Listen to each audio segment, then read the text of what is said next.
Mummy कहा रे? हमको शादी करना है। शादी करना है? हाँ। किससे? एक लड़की है जिसका हम बहुत ज्यादा प्यार करते हैं और उसके लिए कुछ भी कर सकते हैं। उसका कसम सारा बर्तन धो के उठेगा।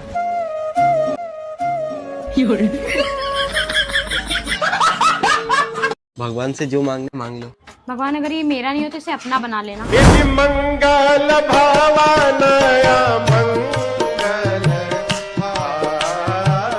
आपकी शादी हो गई? हाँ गुरुजी। पति कितने हैं? एक है। एक है? ये झारखंड है गुरुजी, यहाँ फ्री का कुछ नहीं मिलता है, पैसा लगाना पड़ता है पति लेने के लिए।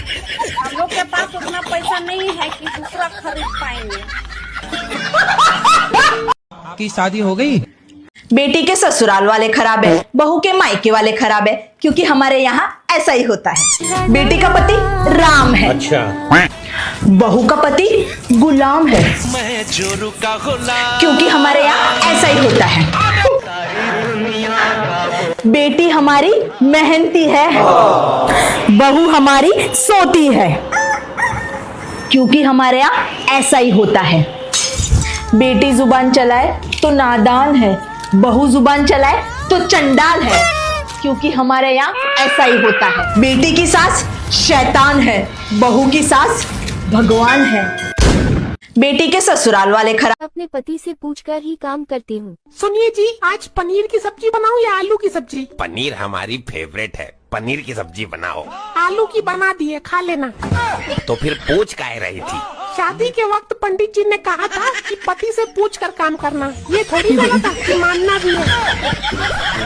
अपने पति से पूछकर ही काम करती हूँ। सुनिए सुनो जी, मैं अगले जन्म में भी इसी घर की बहू बन के आऊंगी। अरे मैं ये साला घर ही बेच दूंगा।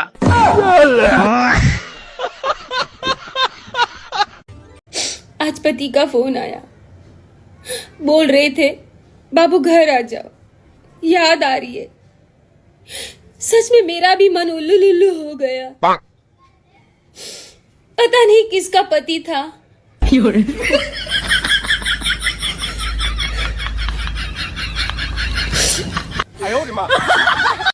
आज पति का।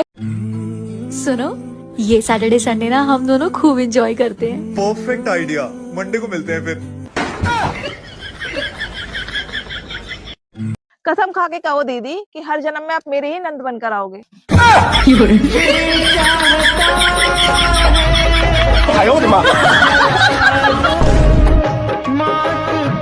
कसम खा के कहो दीदी कि हर जन्म में आप।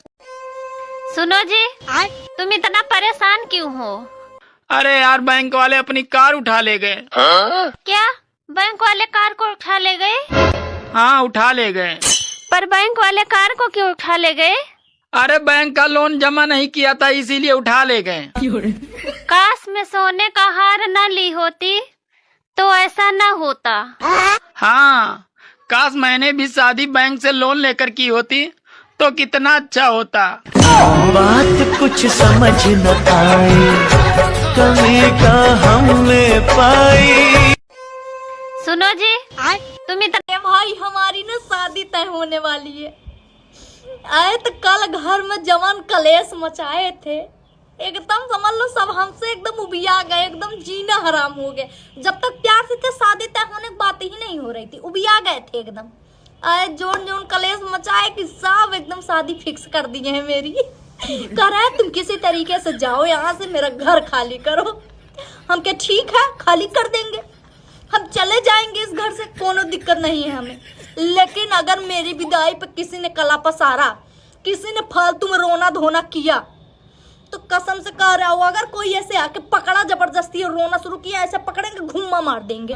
रोना बैठ के सही में ऐसे धंस जाएगा, तब रोना बैठ के। हाँ नहीं तो सब सोच रहे कि हम चले जाएं चले जाएं, और सबको लग रहा है कि हम जाएंगे तो हम रोएंगे नहीं, हम जहाँ जाएंगे वहाँ के लोग रोएंगे। भेजो हमको, किसी तरीके से तो जा रहे हैं, मजा आएगा। हाँ नहीं तो कोई रोएगा नहीं मेरी विदाई में, बता दे रहा हूँ। फालतू रोना धोना हमको पसंद नहीं है। सब तो एक तो दिल से चाहते हैं कि चली जाए और इतना कला पसारेंगे, लगेंगे रोने। किसी को रोने की जरूरत नहीं है। मेरे विदाई में मैं ऐसा हंसते हुए जाऊंगी और हाँ, अगर कोई रोया तो ऐसा झोटा पकड़ के कर दूंगी, बता दे रही हूँ। 2 बार आवाज लगाने पे अगर मैं अपने पति की बात ना सुनूं तो 3री बार आवाज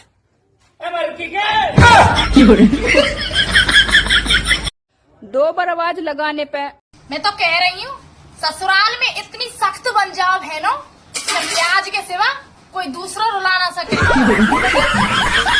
मैं तो जिंदगी की शुरुआत ऐसे से हुई है, पहले सूरज, फिर सुबह, फिर शाम, फिर सगाई, फिर शादी, फिर ससुराल, फिर सासू माँ, फिर ससुर जी, फिर सालो, फिर साली और लास्ट में सत्यानाश। जिंदगी की शुरुआत। सुनिए भरभूति जी, यहाँ आइए। भाभी जी आप बाहर क्या कर रही हैं? आपके लिए सेटिंग कर रहे हैं। भाभी कहती रहती सेट तो करती नहीं आप। क्या बोले? आप वो बेटिंग कहना चाह रही हैं भाभी जी। ऐसे ही पकड़े हैं। 4 लोग क्या कहेंगे इससे फर्क पड़ता है, तुम क्या कहती हो इससे कोई फर्क नहीं पड़ता। मेरे घर वाले, रिश्तेदार, दोस्तों सबके चेहरे पे स्माइल रहनी चाहिए। तुम बेशक अकेले कोने में बैठ के रोती रहो। मेरी चाची की, बुआ की, मासी की बहू को देखो कितनी शरीफ दिखती है। शरीफ होने से क्या होता है? मेरी इज्जत मिट्टी में नहीं मिलनी चाहिए, बेशक तुम मिट्टी में मिल जाना। ऐसा बोलने वाले लोगों को लड़की से नहीं दुनिया से शादी करनी चाहिए। 4 लोग। भाई हमारी ना शादी तय होने वाली है।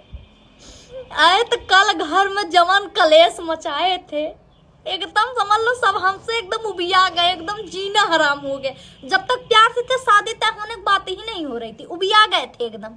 आए जोन कलेश मचाए कि सब एकदम शादी फिक्स कर दी है मेरी। कह रहा है तुम किसी तरीके से जाओ यहाँ से, मेरा घर खाली करो। हम क्या ठीक है, खाली कर देंगे, हम चले जाएंगे इस घर से, कोनो दिक्कत नहीं है हमें। लेकिन अगर मेरी विदाई पे किसी ने कला पसारा, किसी ने फालतू में रोना धोना किया, तो कसम से कह रहा हूँ अगर कोई ऐसे आके पकड़ा जबरदस्ती और रोना शुरू किया, ऐसे पकड़ेंगे घुम्मा मार देंगे। रोना बैठ के सही में ऐसे धंस जाएगा, तब रोना बैठ के। हाँ नहीं तो सब सोच रहे हैं कि हम चले जाएं और सबको लग रहा है कि हम जाएंगे तो हम रोएंगे नहीं, हम जहाँ जाएंगे वहाँ के लोग रोएंगे। भेजो हमको, किसी तरीके से तो जा रहे हैं, मजा आएगा। हाँ नहीं तो कोई रोएगा नहीं मेरी विदाई में, बता दे रहा हूँ। फालतू रोना धोना हमको पसंद नहीं है। सब तो एक तो दिल से चाहते हैं कि चली जाए और इतना कला पसारेंगे, लगेंगे रोने। किसी को रोने की जरूरत नहीं है। मेरे विदाई में मैं ऐसा हंसते हुए जाऊंगी और हाँ, अगर कोई रोया तो ऐसा झोटा पकड़ के कर दूंगी, बता दे रही हूँ। इस समय अगर गांव में कोई सीना चौड़ा करके घूम रहा है तो समझ लेना उसका पूरा गेहूं कट चुका है और उसने भूसा भी अंदर रख लिया है। सुनो, मैं आपको कैसी लगती हूँ? अच्छी लगती हो। बताओ ना मैं कैसी लगती हूँ? अरे अच्छी लगती हो यार। अरे कुछ तड़कता भड़कता बताओ ना कि मैं कितनी अच्छी लगती हूँ। इतनी अच्छी लगती हो कि दिल करता है तुम्हारी ऐसी एक और ले आऊं।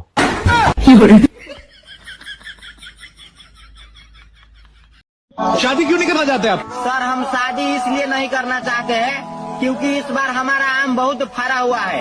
अगर हम शादी ब्याह के चक्कर में पड़ गए ना तो सब छुछुली छौरी सब हमारा टिकोरा तोड़ के चटनी बना के खा जाएगा। शादी क्यों नहीं करना चाहते आप?